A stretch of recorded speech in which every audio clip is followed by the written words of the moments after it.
C'est inattendu. Moi qui pensais célébrer la messe du 22 août tout seul.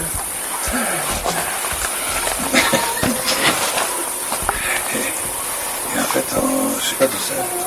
3, 3, 6, 12.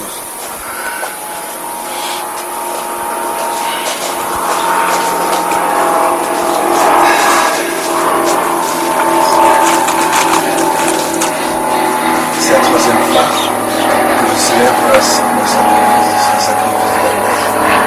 messe dans mon garage. C'est la fête de Marie-Reine. C'est une fête un peu très spéciale. C'est très spécial. C'est la fête de Marie, il y en a tout au long de l'année, mais celle qui est la plus vénérée, incontournable, c'est celle du 15 août, il y a une semaine. C'était un jeudi aussi. Et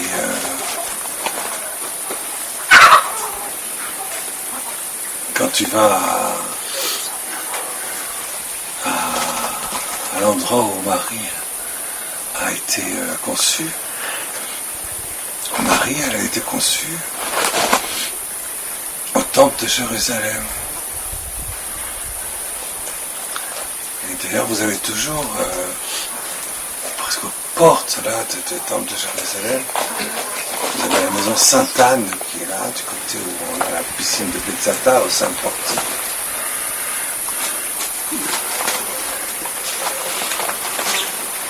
Elle a été conçue à Jérusalem, la Sainte-Vierge, parce que nous, on a été conçus dans le Saint des Saints de nos parents.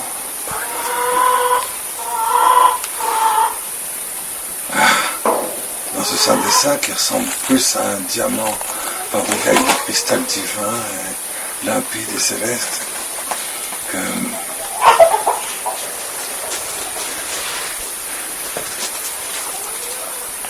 mais Marie, elle a été conçue à un autre endroit que nous.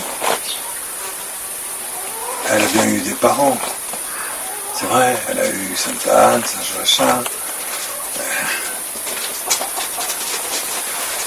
Marie, le bébé qui est là, Sainte Anne et Saint Joachim, eh ben, elle a eu des parents, c'est vrai. Mais, comment dirais-je, elle a été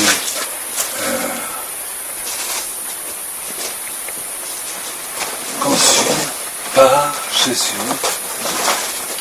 quand il était sur la croix. Donc elle a été conçue en fait 49 ans avant sa conception.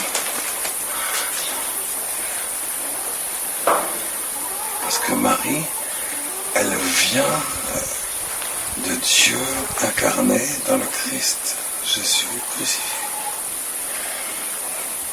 Marie, c'est pas du tout une créature humaine comme Adam, Ève ou nous.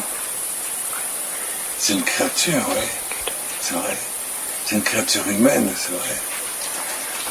Mais elle a été engendrée par une grâce du miracle de Dieu, elle a été engendrée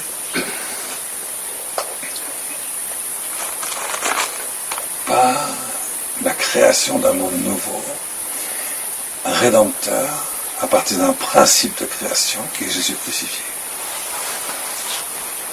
C'est pas facile à comprendre. C'est pour ça qu'il a fallu 1800 ans avant que l'Église ne propose à la foi de l'Église des chrétiens.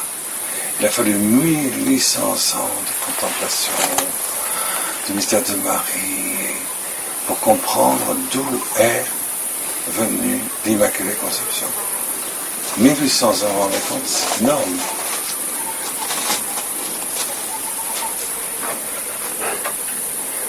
Quand tu vois un crucifix, tu t'approches le plus possible du crucifix qui est là, tu regardes la blessure du cœur, tu regardes dedans, qu'est-ce que tu vois? La conception de Marie.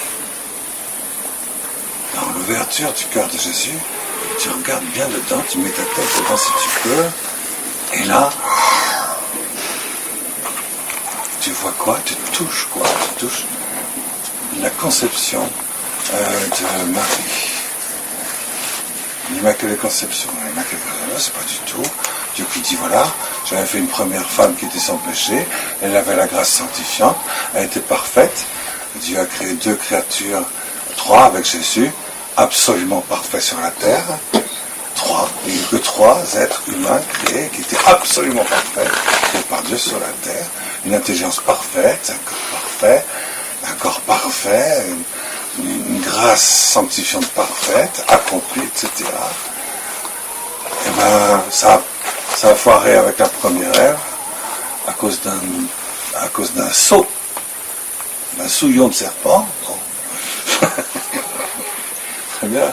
Bon, on fait une deuxième tentative. Voilà. Et les gens, il y avait des chrétiens qui étaient très pieux, qui disaient la Sainte Vierge, la Mère de Dieu, etc. C'est ça, elle a été créée avec la grâce sanctifiante, sans péché, comme la première Ève, mais elle au moins, elle a été jusqu'au bout, et du coup, elle a donné naissance au bon Dieu, dans la chair, le Christ.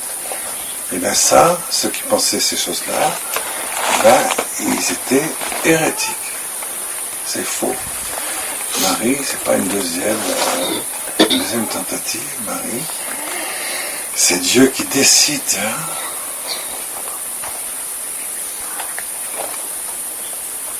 En touchant la chair humaine, dans le mystère de sa croix, de pénétrer dans le mystère de la croix, et de créer l'Immaculée Conception pour que 49 ans après, son cœur sacerdotal s'ouvre avec la dernière goutte d'eau et de sang. Incroyable que la conception de Marie ait duré 49 ans. Nous, notre conception, elle dure 49 secondes. Allez, on va dire 49 minutes si vous voulez.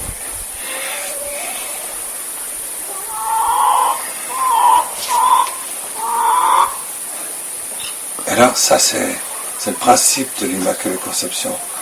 C'est le principe de Marie. On appartient à la création de Dieu.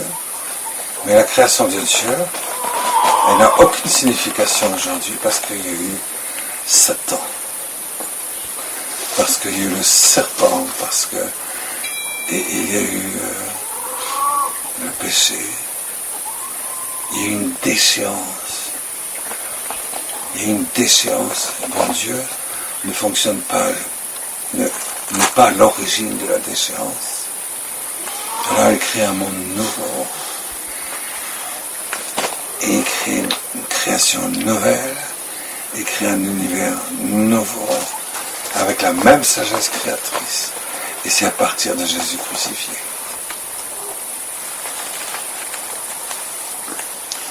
Souvent on regarde Jésus, on dit, mais Jésus, oui, mais Jésus c'est le créateur du monde qui existe. S'il n'y avait pas eu Jésus crucifié, la création que nous voyons aujourd'hui n'existerait pas.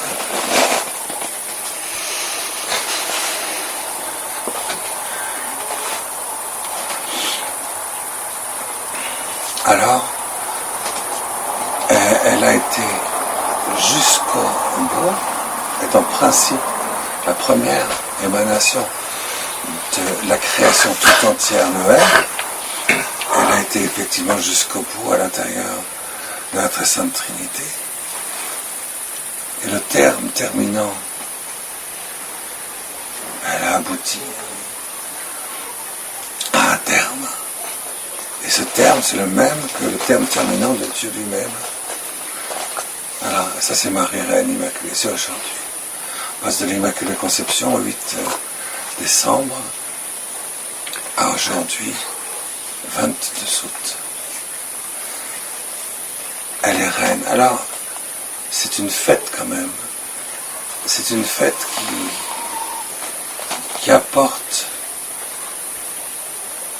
avec la descente du pain de Dieu descendu du ciel sur l'autel, c'est une fête qui apporte avec elle quelque chose dans notre création à nous. la nature déchue des pécheurs que nous sommes est un récepteur de ce qu'apporte précisément ce grand pèlerinage de l'Immaculée Conception jusqu'à ça, jusqu'au couronnement de Marie.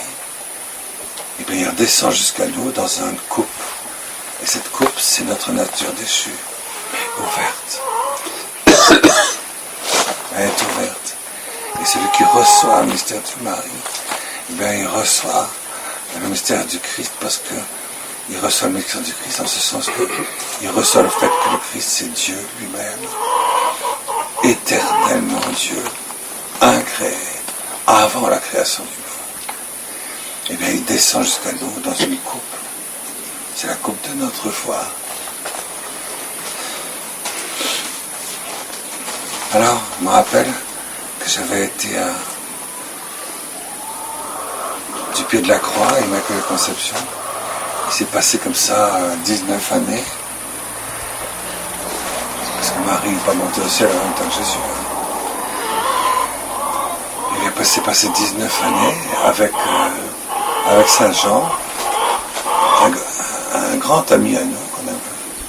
C'est celui qu'on préfère, c'est ça. C'est celui que Jésus préfère, donc c'est celui qu'on préfère. Non, si c'est pas celui que je préfère, tant pis pour toi. Et on fait ça avec Saint Jean. Pendant 19 ans, elle a vécu avec un prêtre qui a assisté au pied de la croix à sa conception. Et il n'a pas assisté comme ça, uniquement avec ses yeux. Son intelligence brûlée par l'Esprit Saint a pénétré la conception de l'Immaculée Conception quand le côté du Christ s'est ouvert. Et du coup, à chaque fois qu'il a célébré la messe tous les jours avec elle, il a amené une nouvelle Immaculée Conception, c'est celle de la Jérusalem dernière, celle dans laquelle on doit rentrer dans quelques mois.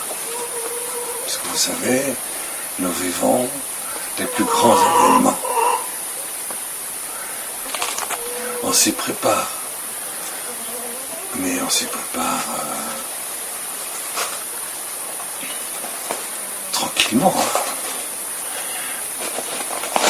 Mais je me rappelle que donc elle est partie avec ce prêtre immaculé, ce prêtre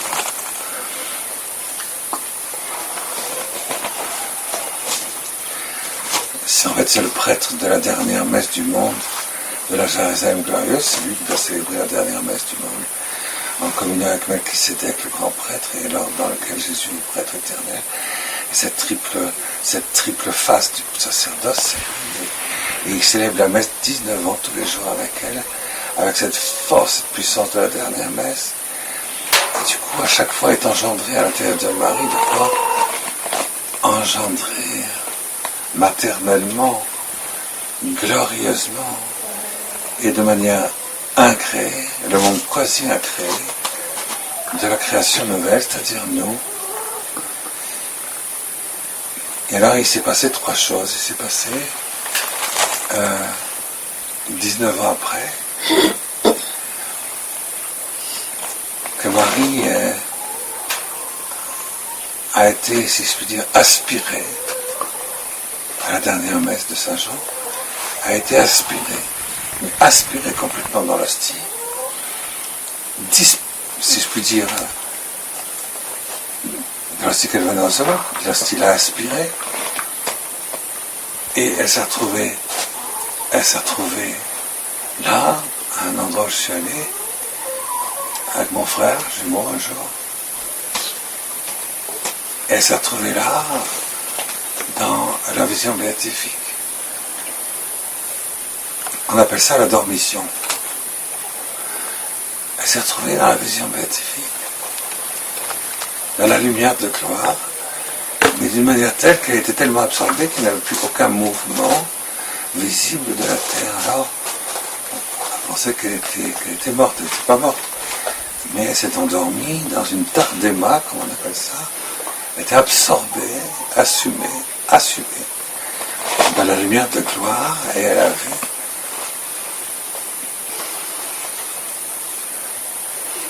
dans la lumière de gloire ce que Dieu voit éternellement avant la création du monde, à la manière dont Dieu le voit. Et ça a absorbé toute la création en elle. Elle est rentrée dans la dormition. Elle n'a plus jamais eu un seul mouvement à l'intérieur du temps, de la terre. Et puis, 19 heures plus tard, je vous raconte ça, mais vous savez par cœur déjà. 19 heures plus tard,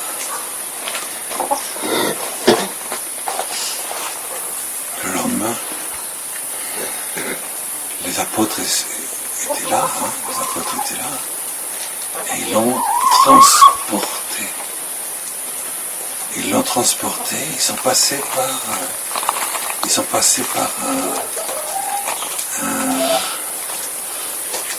ça va vous paraître bizarre peut-être, mais ils sont passés par une grotte souterrain. Ils sont montés à travers un souterrain, ils ne sont pas passés par la surface de la terre, ils sont montés par un souterrain qui a une forme comme ça, circulaire, et puis qui remonte à la surface là-haut, à un endroit où avec mon frère on a gardé, on a repéré où c'était. Vous savez où se trouve le tombeau de Christ, vous savez où se trouve le tombeau d'Abraham, vous savez où se trouve le tombeau du prophète Daniel, mais vous ne savez pas où est le tombeau de la Vierge.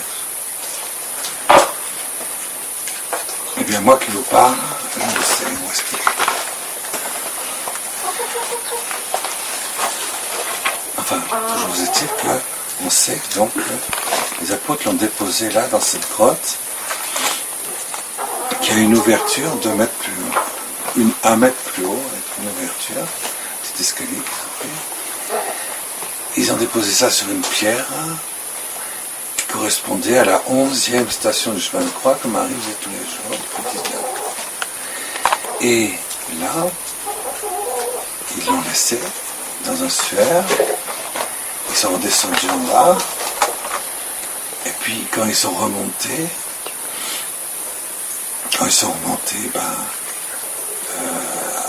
avec un des apôtres qui était absent pour la veille, qui s'appelle Thomas, ils sont remontés avec lui. Et quand ils sont remontés avec lui, ils sont descendus dans le tombeau, et il n'y avait plus le sphère, il n'y avait plus le corps de Marie, parce que quelques instants avant, juste avant qu'il arrive, le corps de Marie a été assumé.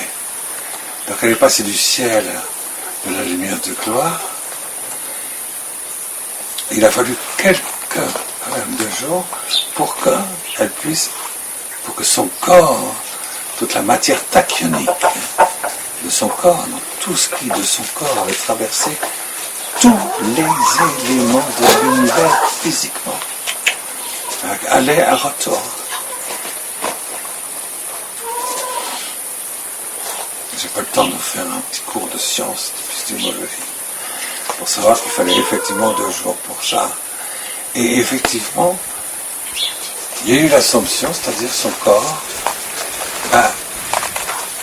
est rentré dans la lumière de gloire et il est ressuscité d'entre les morts pour compléter la résurrection du corps de Jésus. Parce que tant que le corps de Jésus n'avait pas comme complément le corps de Marie pour la résurrection, le mystère de la résurrection de la chair n'était pas accompli. Pourquoi ? Parce que la 2e personne de la Très Sainte Trinité, Dieu, le mystère d'amour, est en communion avec la première personne de la Très Sainte Trinité.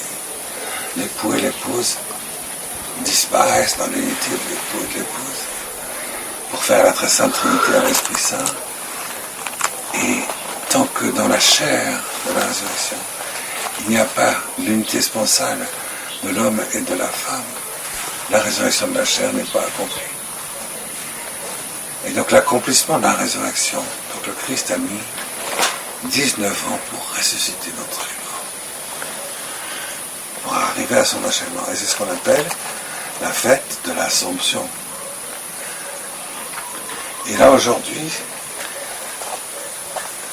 c'est une autre fête. Alors, c'est Marie-Reine. Ah, bon. C'est quoi alors? Eh bien, quand ils sont sortis, les apôtres de la grotte, s'ils n'étaient pas là, ils sont sortis, ils ont levé la tête, à l'endroit où c'est, vous n'êtes pas à mi-pente, mais presque. Vous regardez la crête, là, ça monte encore un peu, sur une crête. Cette crête, elle monte, elle a l'altitude de 555 mètres d'altitude. D'ailleurs, on ne le sait que depuis l'an 2000, parce qu'on n'avait jamais fait de cartographie de cet endroit-là, depuis les temps historiques. Donc on sait seulement depuis l'an 2000 que cette crête-là qui est là est à 555 mètres d'altitude. Ça vous dit quelque chose, ça?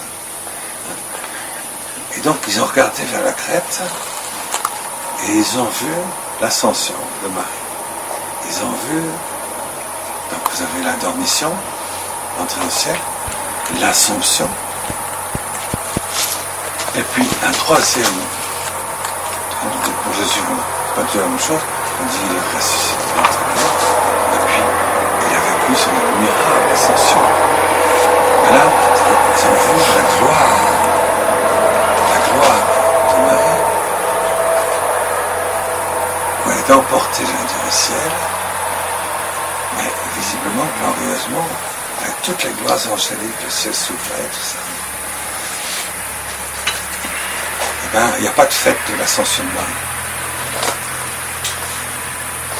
Parce que lorsqu'elle est venue s'asseoir à la droite de Dieu, c'est-à-dire qu'elle a eu toute la puissance de Dieu, dans la signification sponsale, dans la transactuation naturelle incrée de son corps,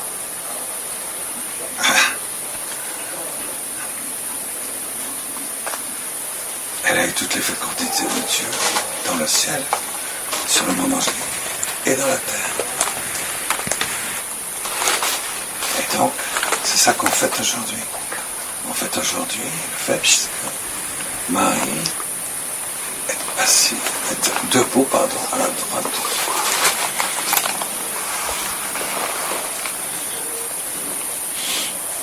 Alors ils sont repartis, les apôtres. Ils ont continué à apporter la bonne nouvelle au monde. Et ça, c'était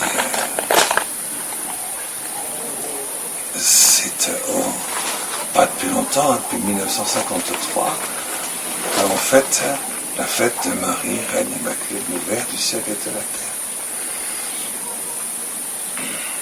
Mais pour nous aujourd'hui, là, depuis cette année 2019, cette fête a une signification très spéciale qu'elle n'avait jamais eue avant. Alors pourquoi? Parce que, vous ne le savez pas, mais on ne vous l'a pas expliqué au catéchisme. C'est dommage. Parce que normalement, il faut apprendre ça au catéchisme. Quand Marie a été la maman, la mère, qu'elle a engendrée,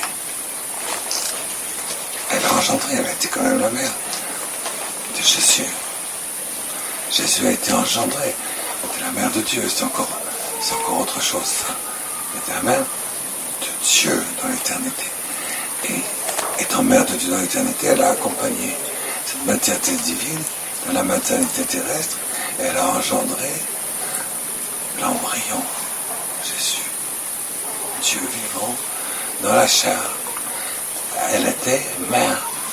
Quand une maman est mère, elle en conçoit, elle engendre, elle accompagne, elle fait vivre, elle bénit son enfant pendant 9 mois, elle le nourrit, elle est en communion avec lui, elle le fait naître, elle continue à le nourrir à chaque fois de manière adaptée, en affinité avec lui. Elle lui apprend à parler, elle lui communique la grâce, elle le fait vivre.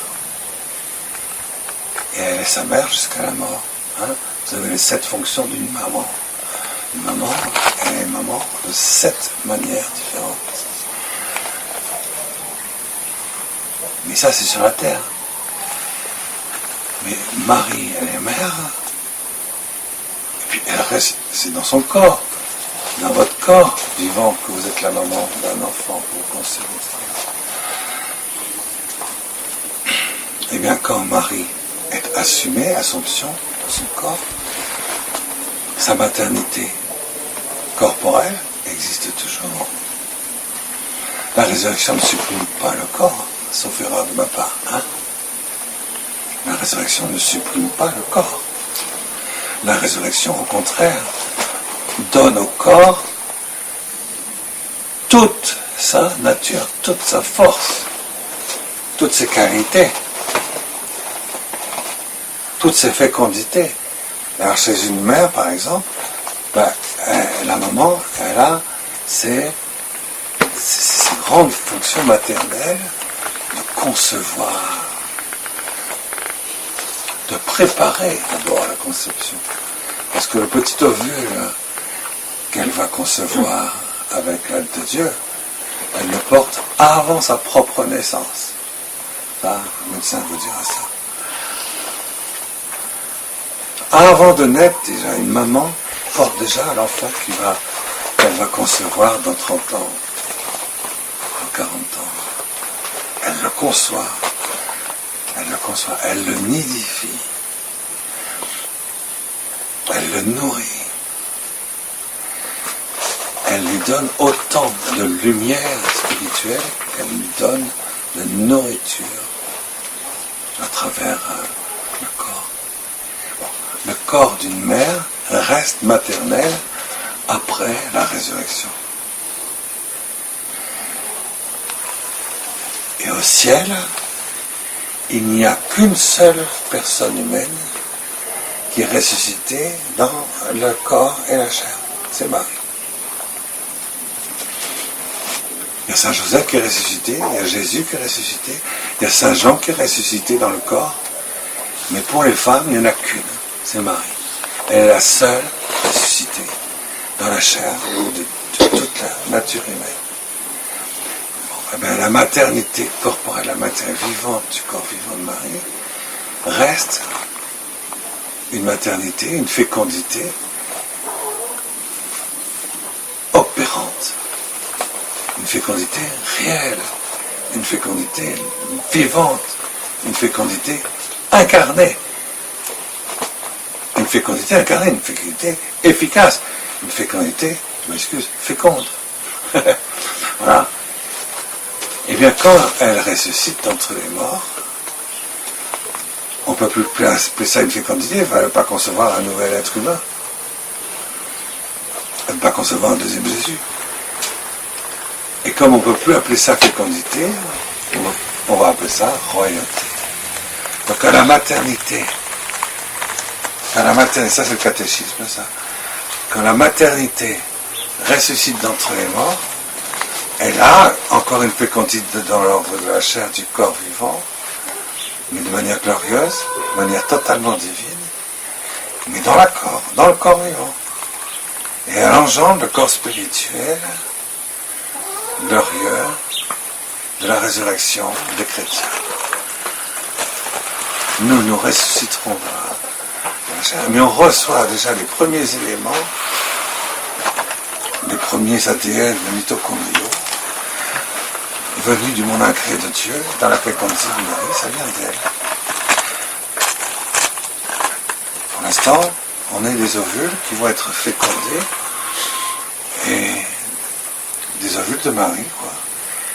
C'est Marie, elle a une fécondité, elle est la maman, et nous sommes ses enfants, et pas seulement nous, mais aussi le monde angélique.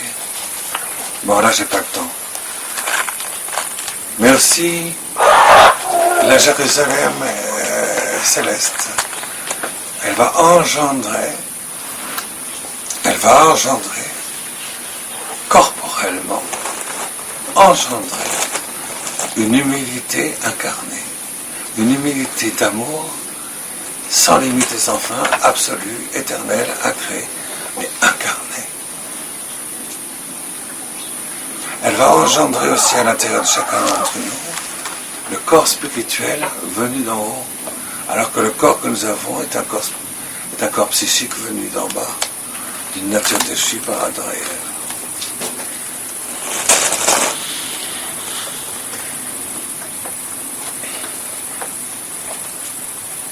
Et on dit, ça c'est Marie reine. Ça veut dire, elle engendre. Donc, dès que vous ouvrez toutes les portes de votre corps spirituel, toutes les portes de votre sang spirituel, vous ouvrez toutes les portes de votre âme spirituelle, vous ouvrez toutes les portes de votre lumière intérieure, vous ouvrez toutes les portes de chaque seconde vivante, lumineuse et habitée de votre existence contemplative. Vous ouvrez toutes les portes de votre intellect, vous ouvrez toutes les portes de votre liberté, de votre oui originel dans votre conception. Vous revisitez votre conception pour redire ce oui. Et vous recevez le corps spirituel venu d'en haut, engendré par Marie.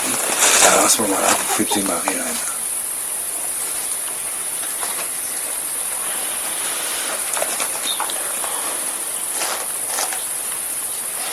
Et Saint Jean dit à tous ceux qui l'ont reçu, il leur sera donné de devenir des engendrés éternels de Dieu.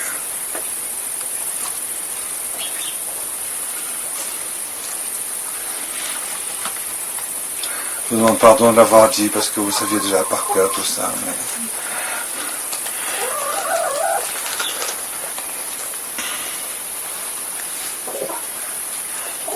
j'aurais dû te faire parler puisque tu es le responsable des intronisations de Marie-Reine dans tout le midi de la France.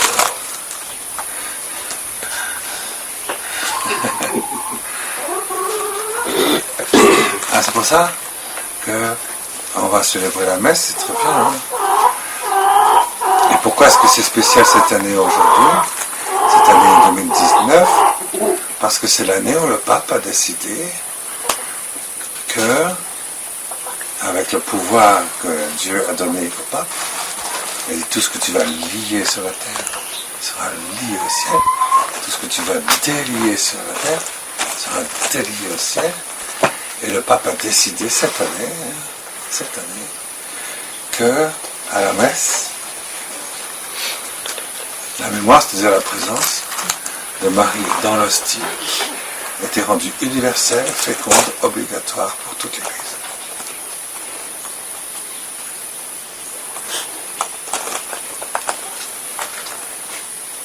C'est que Marie est reine depuis toujours, si vous voulez, mais c'est l'Église qui décide à partir de quand on peut le recevoir réellement.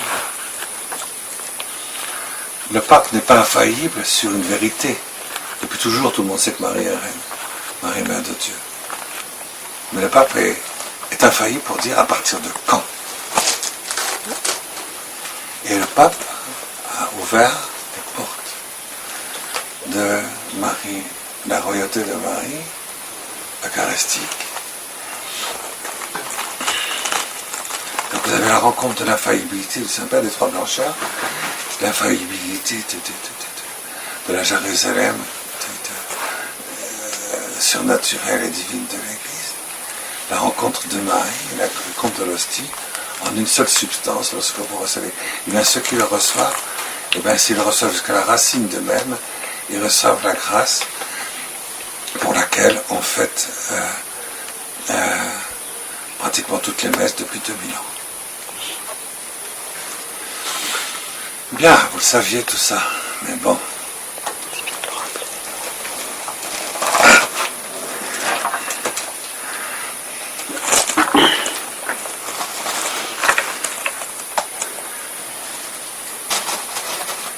Il est 19h19, il va falloir quand même qu'on célèbre la messe. Mais j'espère que vous me pardonnerez, mais je n'ai pas eu le temps parce qu'on a été bousculé depuis ce matin. J'ai pas eu une minute pour célébrer l'office. Normalement, un moine, un prêtre, doit célébrer l'office. Il a 5 offices à 10 par jour. S'il en rate un, il fait un péché mortel. Alors, je ne veux pas faire un péché mortel avant de dire la messe. Bon, tant pis pour vous. Parce que j'ai pas envie de faire un péché mortel, vous allez avoir à attendre tranquillement. Et je vais le dire tout haut, comme ça vous allez en profiter. Comme ça, vous allez, si j'étais prêtre, comme ça, si j'étais prêtre, voilà ce que je devrais faire 5 fois par jour depuis ma jeunesse. Ça t'empêche pas, ne t'empêche pas de le faire. Tout le monde y a. Les prêtres, ils le font pour montrer aux chrétiens ce qu'ils devraient faire.